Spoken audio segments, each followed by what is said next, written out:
Golfers, welcome back to the channel. In today's video we're going to talk about two pitching issues I see in a regular occurrence, which is plaguing your ability to use the bounce through impact.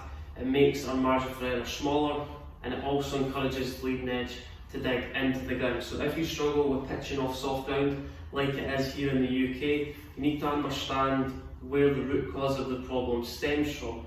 And the biggest thing you really need to address to start off with is making sure that you're using the bounce of the club and understanding the relationship between the club head and also the grip end of the club. So what we've got here is I've got a 58-degree wedge, and I'm going to demonstrate to you the biggest issues I see on a daily basis, which is reducing your margin for error, meaning that contact with this technique has to be perfect and very precise every time to make really good contact. It controls what club we select, also our visualization of how the ball is going to come out. So issue number one we see on a daily basis is a lot of golfers will get the ball position a little bit too far back in the stance. Any time that we move the ball position too far back when we are pitching, I want you to think about the correlation between the club head and also the grip end of the club. Any time that we get the grip end of the grip end of the club gets too far ahead of where the club head is located, the grip end of the club is going to work too far ahead of where the club head is. Any time the club head works low and left through impact, as you can see from there, we create too much lean in the shaft. Any time that you get the club working down low and left through impact, the club head is always going to get a little bit higher compared to the position of the grip end. And what that does from there, so any time that I get the grip end of the club working too far ahead of the golf ball, that reduces the loft but also reduces the bounce. So if you're struggling with flats and thins, it's always related to the same issue. Vice versa, if I have too much lean in the shaft, I'm going to dig the leading edge straight into the ground. The next time that you hit a shot, for me to get back to the golf ball and reduce that shaft lean, so as I come into the address position, the grip end of the club's putting relatively close to my belt buckle. As I take the club back and as I come into impact, anytime we add lots of shaft lean, the grip end of the club's going to go low and left for impact. The grip end of the club's got a lot further forward compared to my belt buckle, and as you can see, the relationship between the club head and the grip end of the club gets severely ahead. That reduces the loft, it reduces the bounce, but also causes us to react. So if we've got too much shaft lean coming into the downswing, we're going to have to get out of that position with that shaft lean. We're going to start to force the weight back the way. You'll see a dip in the knees to actually try and get the club to the golf ball.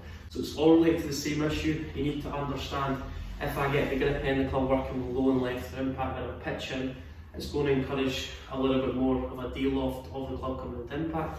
It's going to increase compression, it's going to create a low launching shot and also high contact in the face. So instead of the grip end of the club working low and left through impact, and then from there the club head gets severely high compared to the grip end of the club, we need to visualise through impact that we need to feel like we pull the grip end of the club up and left through. The grip end of the club's not working low and left, because the knuckles on the left hand to rotate down towards the ground. So anytime that the grip end of the club works low and left through impact and the knuckles go towards the ground, that club face is going to be severely closed. Then we react to that from impact, we start to buckle the knees, our upper body falls back behind the golf ball and all our weight stays in the back foot. The feeling that you can develop to prevent that is as you come through impact, just feel like you can pull the grip end of the club up and left through impact. So simple feeling, if I pull the grip end of the club up and left, when I pull the grip end of the club up and left, that actually lowers the club head into impact. So if I pull down with the grip end of the club low and left,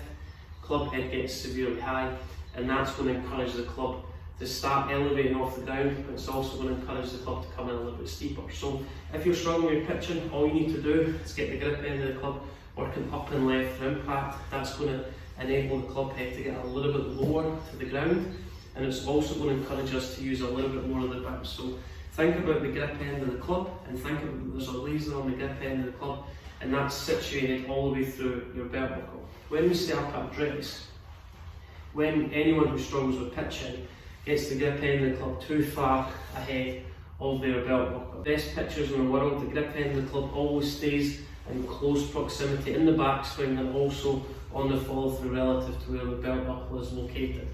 Where people struggle with their pitching is the grip end of the club gets a little bit too far ahead of their belt buckle through impact.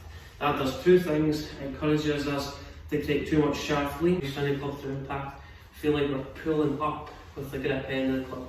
So we're pulling the grip end of the club up and left through impact, That's going to enable the club head to get lower to the ground. So anytime that I pull the club head up, as you can see from there, that's going to encourage the club head to get a little bit lower. What you don't want to do though, is you don't want to keep your chest relatively static and just pull the grip end of the club up through impact.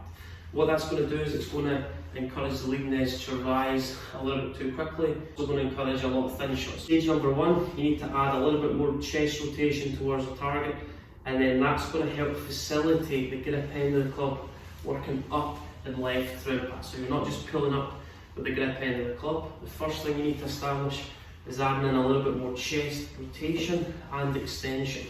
So your chest is going to feel like it extends towards the sky through impact. So the feeling to develop from here is I'm trying to get the grip end of the club to work up through impact. So I'm pulling up with the grip end of the club. That's going to encourage my left shoulder to work up through impact, and that's going to encourage the chest to start extending towards the sky. It's going to enable us to release the club with a little bit more loft and a little bit more bounce. So what you need to establish through impact, think of a laser going through the grip end of the club with your belt buckle. Where many people struggle, they get to the top of the backswing, they pull on the grip end of the club, so the grip end of the club is going to go low and left through impact. Causes the club head to elevate, and as you can see from there, that's going to always encourage the leading edge to dig into the ground, because I'm doing two things. I'm increasing the compression, meaning that I'm lowering the loft of the club come through impact. We need to blend the correct components. Idea number one, we have to feel that the grip end of the club works up and left through impact, so the grip end of the club is going to work up and left. That's going to allow the club head to work a little bit lower to the ground. Connect your elbows to the upper part of your rib cage, so the chest is the engine. That's what's going to keep the hands relatively quiet. How do we establish this? Through impact, grip end of the club always faces your belt buckle in the release, so grip end of the club to point back towards your belt buckle. And as we release the club, chest is going to start to elevate towards the sky. Press, impact, as you can see from there, my chest is starting to elevate, and what controls that movement? So my chest is going to elevate towards the sky, grip end of the club's pointing back towards belt buckle impact.